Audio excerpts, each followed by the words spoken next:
Well, hey everybody, soybean farmer up here on the John Deere 3300 combine, way over here on the back side of the motor. And I'm trying to get this starting solenoid off. I took a little brush and went in here and brushed enough of the dust off of it that I could see that they used Phillips head screws. Should have been nuts or bolts or something like that. But praise God, my number 2 Phillips screwdriver fit these things, and I've actually already managed to get both of them broke loose without messing up the head. Now there's a strange situation right here to figure out. I better get that before it falls. And I'll go down in there with a socket and see if I can get that loose. It looks like that's some type of ground, but I don't know. Let's see, we'll take a wild guess what socket will fit it. Not that one. Well, I got it off. Kind of shocked and amazed that I actually accomplished this. But that's the starting solenoid that's bolted onto the top of the starter. And here's where it broke. That's like some type of heavy Bakelite, I think is the word.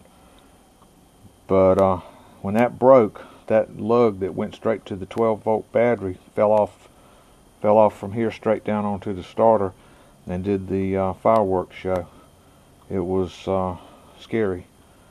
But anyhow, it was tight quarters. Let's see, that went in there actually like that.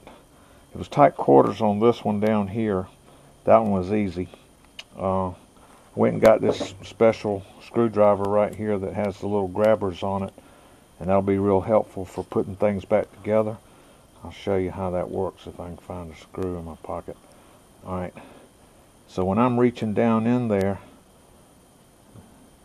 to get it straight, that'll hold that screw, see, like that, and then I can go in there and get it started without this falling off and going, well, it'll disappear somewhere. I don't know where it'll go, but it'll disappear somewhere down in the combine.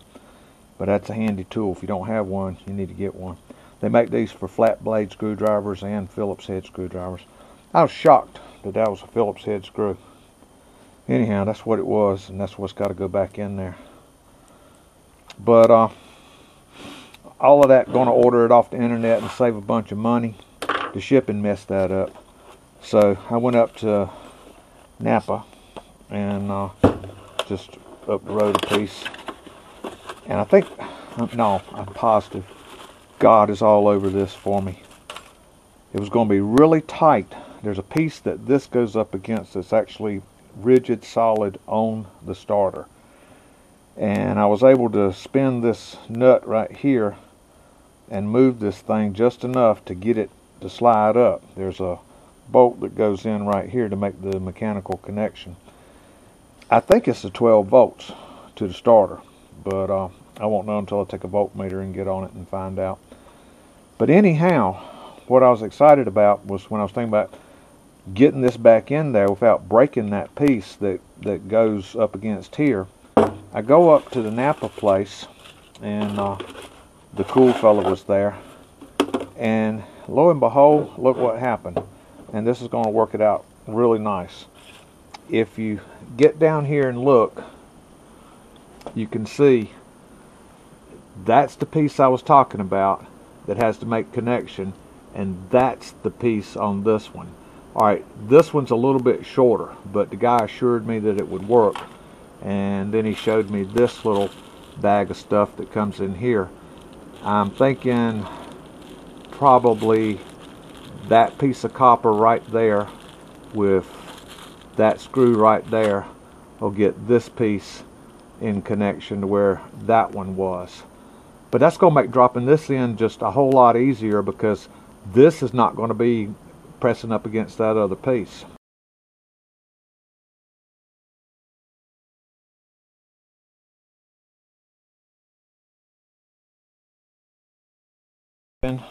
With the fact that I never get the right part, that little shorter solenoid was not going to work, and I'll show you why. And I ran back up to the store, just up the road a piece, and caught him locking the door to leave to go home. You can see it's about 4:45. And lo and behold, he recognized right off what my issue was. This right here is where that plunger goes down in here. And believe it or not, it was slightly different. Now, I've just gotten back here with this, and they look right. I haven't measured it. So, that one and that one, I am hoping are now the same size. Well, it has taken me about 20 minutes to get that bottom bolt down in there. Well, I don't know whether I'm looking at it with these glasses or not, but I just refused to take this fuel filter off to be able to get down in there to it. But I have finally got it in there, and I'm at the point now where I'm going to try to get this other one in. I dropped the lock washer. Fortunately, I got a pile of lock washers in the shop, so I went and got another one. And take this tool like this, get it on there.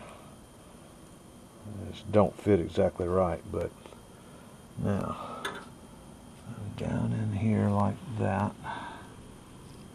and I can't see. Get some light.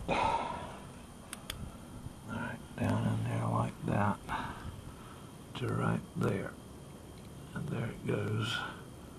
And turn and tell it to go in.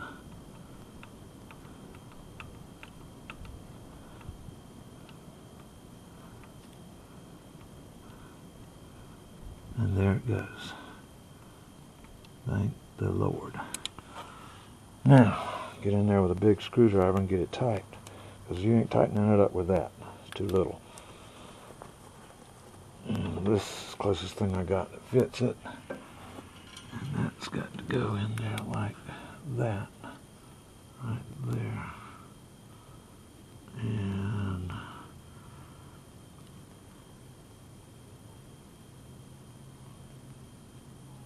that ain't tight enough. Get my other hand in here somehow. Alright. That might work. Yeah.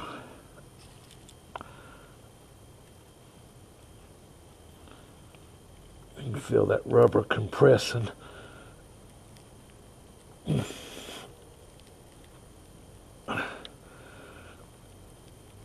Yeah, there we go. Alright, it's on there. Okay, now got to try to put, where my light go? There it is. There is a nut.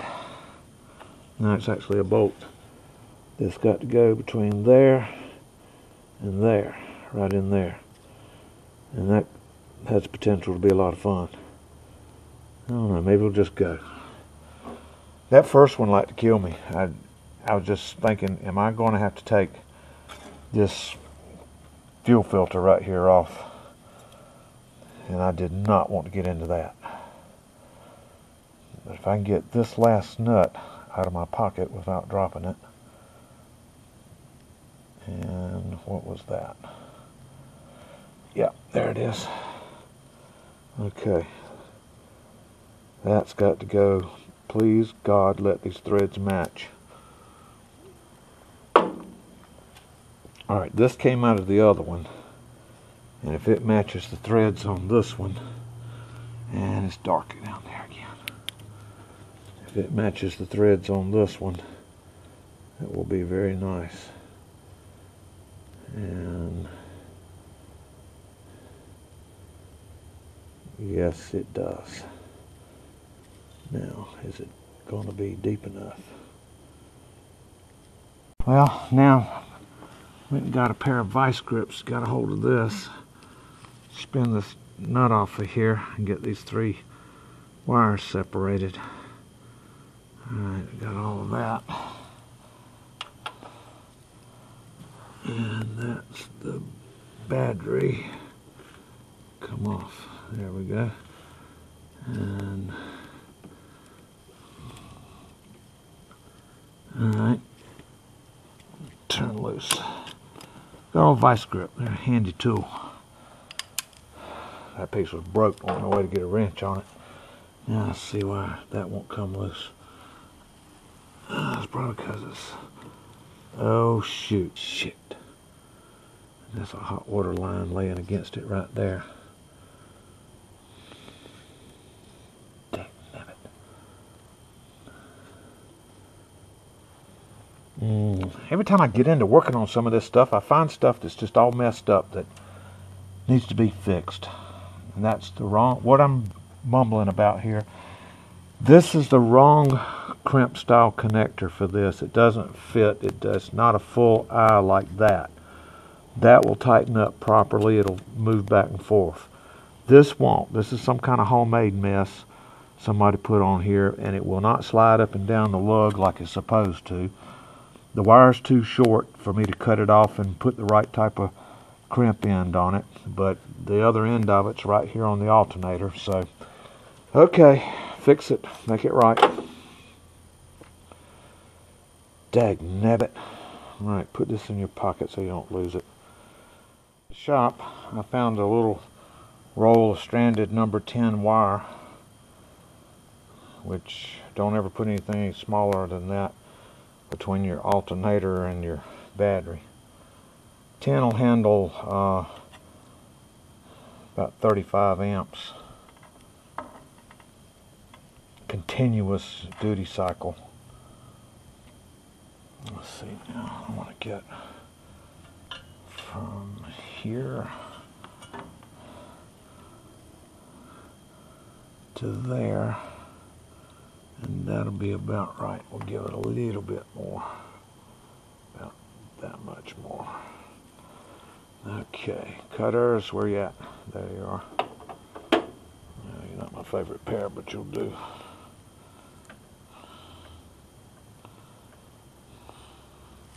Thank you. Alright, lay that over there. Now, playing with this in the shop, I found out this stripper actually strips better than that other stripper. I always thought this was a piece of junk.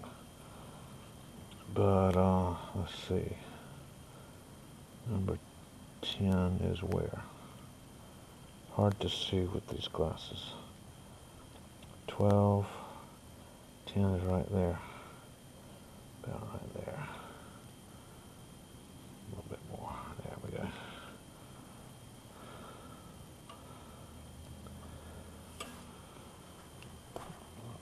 Perfect. It did work easier.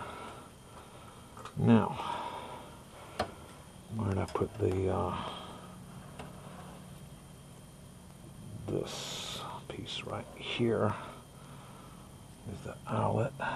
What's going on there? It's got to go in here, and that's the big one. So it goes that like that. Line it up right so I get a good crimp, which is like that. Stick the wire in. Come on. Like that, and crimp.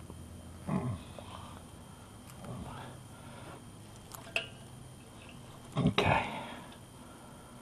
That'll do. Yep, that'll do. Alright. Now, this end goes on the alternator, and that end, I had to drill that out to get on that bolt down there because it's larger. That was fun. Took a minute or two. That'll go right there. Now this other piece, I'm just going to cut it out. So now the nut that goes on that is in my pocket with a whole bunch of other nuts.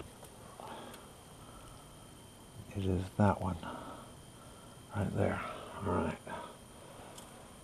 And it goes right like that right there. This nut has, oh come on now, get on there. Thank you.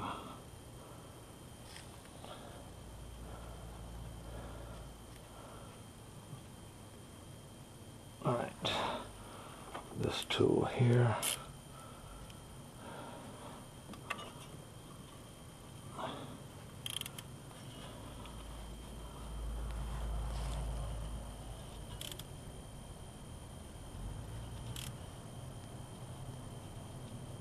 Tight.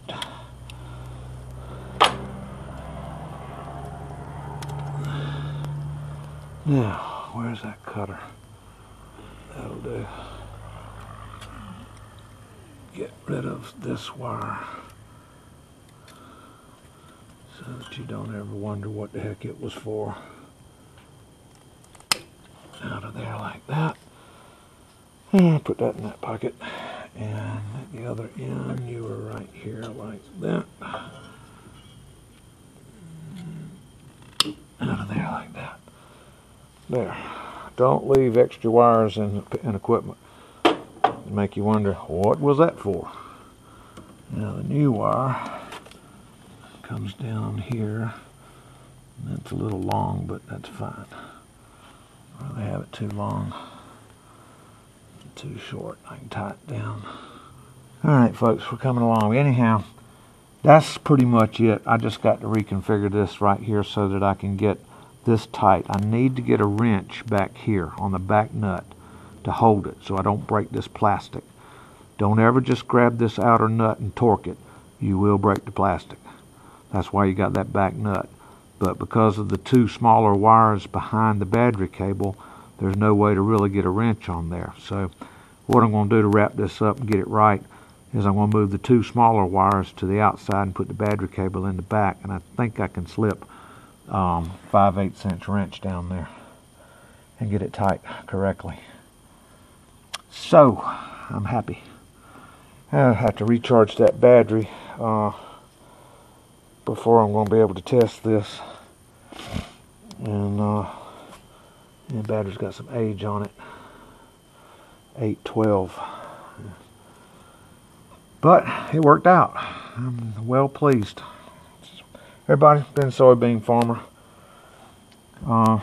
Happy about being able to actually swap the starting solenoid on the starter without having to take the starter out from back here. It was real tight and difficult and not a lot of fun. Thanks for watching. Thanks for subscribing to my channel. Bye, y'all.